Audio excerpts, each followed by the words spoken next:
Daniel chapter 5. Now, I kept having to do a double take here because it starts with King Belshazzar. And I'm like, I thought that was David's or Daniel's name. So I looked up and it's like Belteshazzar, Belshazzar. So I actually had to write it. What's the difference here? Okay, so Nebuchadnezzar had a boy and he became king after him. And his name was Belshazzar. Daniel was given a name by Nebuchadnezzar. His name was Belteshazzar. So the difference is the T-E. Belteshazzar was Daniel. Belshazzar was the king. So I was really confused for a little bit. So there's some trivia. Are you asleep yet? Okay, so Belshazzar became king after his daddy Nebuchadnezzar. Alright, so one night I want you to listen to what's going on here. There's a lot of this particular item going on. King Belshazzar gave a great banquet for 1,000 of his nobles, and they drank wine with them. While Belshazzar was drinking his wine, he gave orders to bring the gold and silver goblets that Nebuchadnezzar, his father, had taken from the temple of Jerusalem. Good idea? The holy, sacred goblets for worshiping the Lord, to bring it to a party where they're drinking. So the king and his nobles, his wives and concubines, that they might drink from them. So they brought in the gold goblets that had been taken from the temple of the God of Israel of Jerusalem, and the king and his nobles and his wives and his concubines drank from them. As they drank from them the wine, they praised the gods of gold, silver, bronze, iron, wood, and stone. So remember how Jerusalem was taken over because they kept living in wickedness? And they took the temple, they scrapped the temple, they took everything of value out of the temple.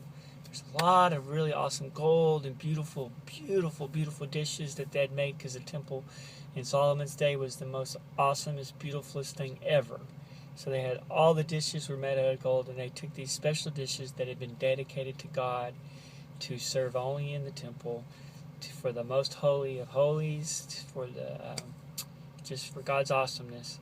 And they were drinking and getting drunk, and they had this big party going on. And Belshazzar says, "Let's go get the loot from all of the stuff we got out of the temple, and we'll drink our booze in that." So they were all passing around these holy, set aside, set apart just for God, and they were drinking all their booze out of that and getting really drunk. All right, and they were praising idols, basically, the gods of gold, silver, bronze, iron, wood, and stone. Yay, awesome piece of wood, you can save me from everything. Awesome rock right there, you can give me my crops. Anyways, so, think that made God happy? Suddenly, fingers, plural, fingers of a human hand appear and wrote on the plaster on the wall near the lampstand in the royal palace. So I want you to imagine the typical, party scene. Get down tonight, and then the music, of the or the needle on the record, and everything stops and it gets real quiet, and everybody's looking at the kind of like the Cloudy with the Chance of Meatballs, and they're all looking, and there's these fingers, and they're writing in the plaster on the wall. This is before special effects, so they've never seen anything like that. And it would pretty much wig me out if I saw a hand on my wall in my house writing something. Alright? Wrote on the plaster. The king watched as the hand wrote. His face turned pale. That means like all the blood left his face, and he's just white. Alright? He was so frightened that his knees actually were knocking together. Because he was so frightened. His knees knocked together and his legs gave way. He couldn't even stand up. He just fell over. He was so terrified. So the king called to everybody, "Somebody figure out what that means!" Called all of his astrologers, diviners, and he brought all of the wise men. And he kept making this promise: anyone who tells me what it means is going to be clothed in purple. They'll be given a gold chain and be third highest ruler in the whole nation. Just tell me what it means, right? So he kept getting more and more frightened, and more and more pale. His Bible calls him more terrified. His face grew more pale. And finally one of his queens said, "Don't be alarmed. Don't look so pale. There is a man in your kingdom. He is the spirit of the gods in the time of your father. He was found to have insight and intelligence. He had a mind. God had given him a mind to where he could understand stuff. And has ability to interpret dreams and solve difficult problems. Call for him. Call for Daniel. He will tell you what the writing means." So Daniel comes in and he makes all these promises. Man, I'm going to give you all the purple clothes, which would be like the MK clothes for mom. MK purse, MK boots. And, or whatever. Fancy clothes. Purple was the fanciest ever. And, give you gold around gold chain and make you third and highest commander. And Daniel answered, "You may keep your gifts and give your rewards to someone else, but I'll tell you what it means." And this is what the interpretation was. It says, "You see, O King of the Most High God, your father Nebuchadnezzar made him great and splendid because he had a high position. God gave it to him. He had all the peoples and all the nations, and everyone dreaded and feared him. He was awesome.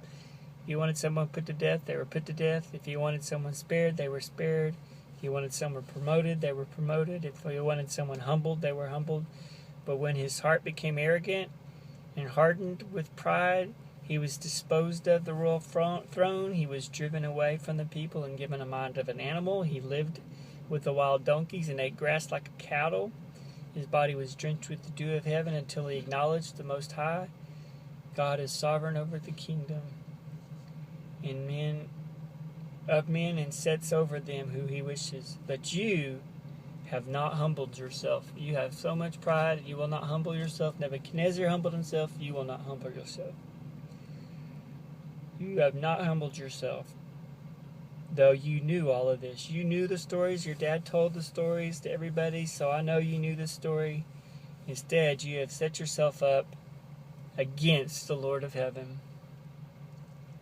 You did not honor God who holds in his hand your life and all of your ways." And he went over to the wall and he says, this is what the wall said. This is the interpretation of the writing. Meeny, meeny, tekel parson. Meeny, meeny, tekel parson. This always made me smile for some reason. Meeny, meeny, tekel parson. This is what the words mean. Meany, God has numbered the days of your reign and brought them to an end. Tekel, you have been weighed on the scales and found wanting. Peres, your kingdom is divided and given to the Medes and Persians. That very night, Belteshazzar, king of Babylon, was slain, and eventually his kingdom was given to the Medes and the Persians.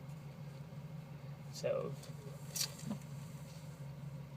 the last two stories were about having pride. We need to be careful to always honor God with whatever we've got. If we end up getting rich or being smart or talented, just be sure that we always give glory to God for whatever it is we have. Pride is bad. Humility is good.